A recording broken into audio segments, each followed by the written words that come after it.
মাননীয় মন্ত্রী জনাব মিজানুর রহমান মিনু, আপনার সময় 6 মিনিট।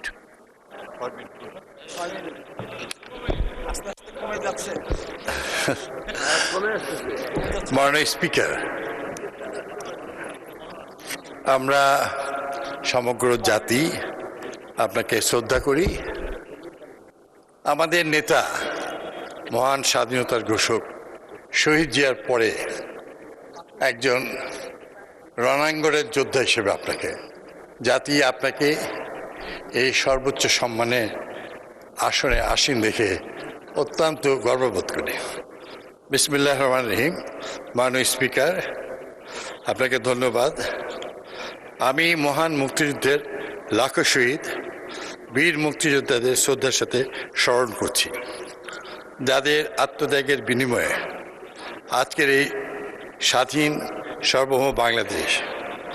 আমি 2024 সালের জুলাই আগস্টের ছাত্র জনতার গণঅভ্যুত্থানের শহীদ ও আহতদের দীর্ঘ 17 বছরের ফ্যাসিস্ট শাসনের আমলে গুম, খুন, বিচার বহির্ভূত হত্যাকাণ্ড ও ফ্যাসিবাদী বিরোধী আন্দোলনের নির্যাতন ও নিপীড়নের শিকার সকলকে আমি কৃতজ্ঞতায় স্মরণ করছি, যাদের অসামান্য ত্যাগের বিনিময়ে বাংলাদেশ ফ্যাসিবাদী জুলুম থেকে মুক্ত হয়ে আজকের এই গণতান্ত্রিক ধারায় যাত্রা শুরু করেছে।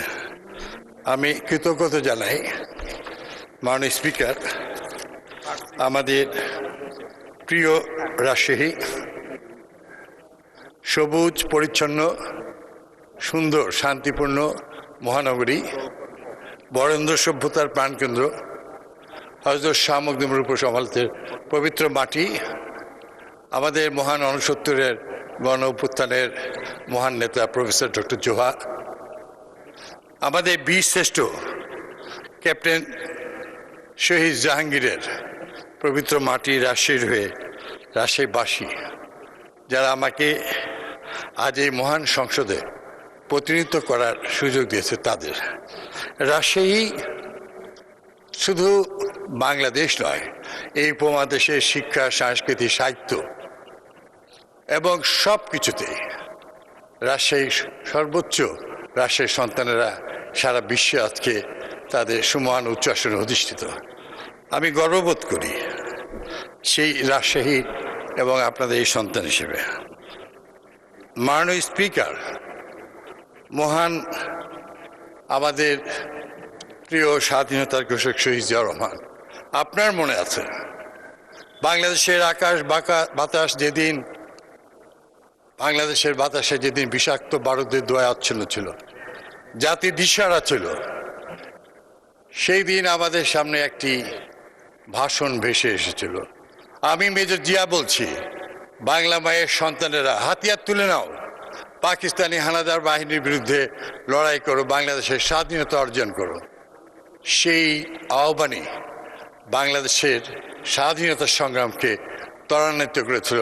আমরা সেই কিশোর যৌবন বয়সে সেই মহান স্বাধীনতা যুদ্ধে অংশগ্রহণ করেছিলাম। আমি সেই মহান নেতা শহীদ জিয়াকে মর্মর পাথরে বাঁধা কোনো শ্বেত পাথরে পাওয়া যাবে না। শহীদ জিয়াকে পাওয়া যাবে বাংলাদেশের সেই গ্রামীণ অঞ্চল, সেই কৃষকের ফসলে ভরা সেই শীতের শেষে ধানের শীষের মাঝে। শহীদ জিয়া আছে আমাদের হৃদয়ে, শহীদ জিয়া আছে বাংলাদেশের মানুষের চোখের মণিকোঠায়। আমি তার আত্মার মাগফিরাত কামনা করছি। মাননীয় স্পিকার, বাংলাদেশ আমাদের মায়ের মূর্ত প্রতীকী হচ্ছে দেশ নেত্রী বেগম খালেদা জিয়া। মরহুম আমাদের নেত্রী, আজ তিনি আমাদের মাঝে নাই, কিন্তু এই বাংলাদেশকেই তিনি আমাদেরকে সর্বোচ্চ মহান সম্মান বয়ে আনার সুযোগ করে দিয়েছেন। আমাদের মতো আজ এই সংসদের যে সংসদ সদস্যদের দেখছেন, সারা দেশের আরো অনেক নেতা, সবই শহীদ জিয়ার আদর্শে দেশ নেত্রী বেগম খালেদা জিয়ার নেতৃত্বে গঠিত। সেই বেগম খালেদা জিয়াকে পাওয়া যাবে তার সে সকল স্মৃতিতেই। অন্ধকার আকাশে অনেক নক্ষত্র তারা দেখা যায়, কোনো কোনো তারা আসে চলে যায়, কিন্তু আমাদের মাঝে নেত্রী বেগম খালেদা জিয়া বাংলাদেশের নেতৃত্ব দিয়ে সেই নক্ষত্র, যে নক্ষত্র কখনো মিশে যায় না, আলো দেয়, সেই আলো দিয়েই দেশ নেত্রী বেগম খালেদা জিয়া বাংলাদেশের নারী সমাজকে তিনি আলোর পথ দেখিয়েছেন। বাংলাদেশে তিনি আপসহীন নেত্রী, তিনি তার জীবন দিয়ে বাংলাদেশকে পৃথিবীর মানচিত্রে সুপ্রতিষ্ঠিত করেছেন।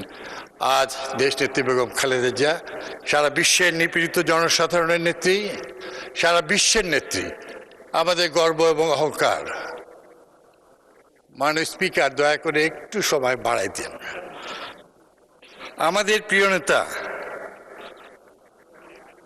আমাদের শহীদ জিয়া বেগম খালেদা জিয়ার প্রতিচ্ছায়া, তিনি সেই নেতা।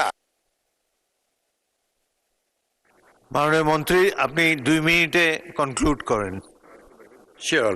মাননীয় স্পিকার, 17 বছর নিরবচ্ছিন্ন আন্দোলনের সকাল বিকাল রাত্রি, গভীর রাত্রিতে যিনি অনেক নির্মম নির্যাতিত হয়েছেন, এত বড় প্রেসিডেন্ট শহীদ জিয়া, দেশনেত্রী বেগম খালেদা জিয়ার সন্তান, দীর্ঘ সময় ধরে বাংলাদেশের মানুষের সুখে দুঃখে যিনি সব সময় ছিলেন, তাকে নির্মম নির্যাতনের শিকার হয়েছে। আমরা তো হয়েছি, আমাদের কথা বাদই দিলাম, কিন্তু তিনি এই আন্দোলনকে সুসংগঠিত করেছিলেন।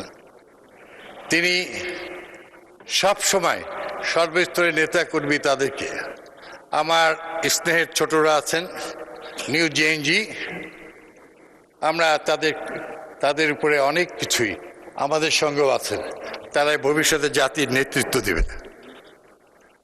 আপনারা মনে আছে না, আমাদের প্রিয় নেতা জনাব তারেক রহমান সাহেবের সঙ্গে অনেক অনেক পরামর্শ কথা বলে তিনি এগিয়েছিলেন। আমার প্রিয় ভাইয়েরা, তারাও, আমি বলতে চাই না, কিন্তু আমার দুঃখ হয় মাননীয় স্পিকার, এই দীর্ঘ সময় আন্দোলন সংগ্রামের রাজপথে কখনো শারীরিক কারণে পড়ে যে দেখেছিলাম, সেই চেহারা, হেলমেট পরিহিত কালো পিচঢালা রাজপথে সমস্ত নেতারা 28শে সেপ্টেম্বর চলে গেছে, আমার যাওয়ার সুযোগ ছিল না, পড়ে গিয়েছিলাম। তারাই পরে দেখছি গুপ্ত বাহিনী, তারাই হচ্ছে আজকে মব সৃষ্টিকারী। আগামী দিনে বাংলাদেশের গণতন্ত্রের জন্য তারা সবচাইতে ক্ষতিকারক হবে। তাই যারাই তাদেরকে সজ্ঞানে ইচ্ছাকৃতভাবে প্রশ্রয় দেন, দয়া করে তার থেকে আগুন নিয়ে খেলা করেন না। আমরা শহীদ জিয়া সৈনিক। ধন্যবাদ মাননীয় মন্ত্রী।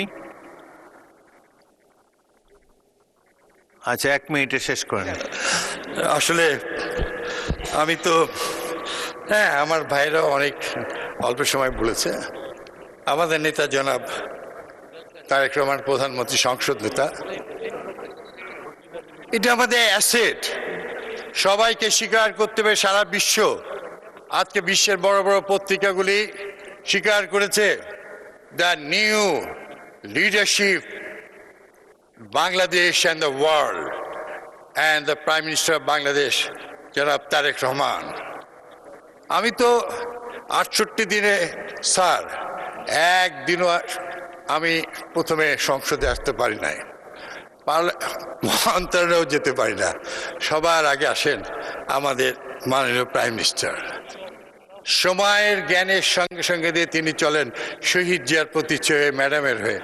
আমরা আশা করছি বাংলাদেশ ইনশাল্লাহ আগামী দিনে সেই চূড়ান্ত লক্ষ্যেই পৌঁছাবে যে সব। ধন্যবাদ মাননীয় মন্ত্রী।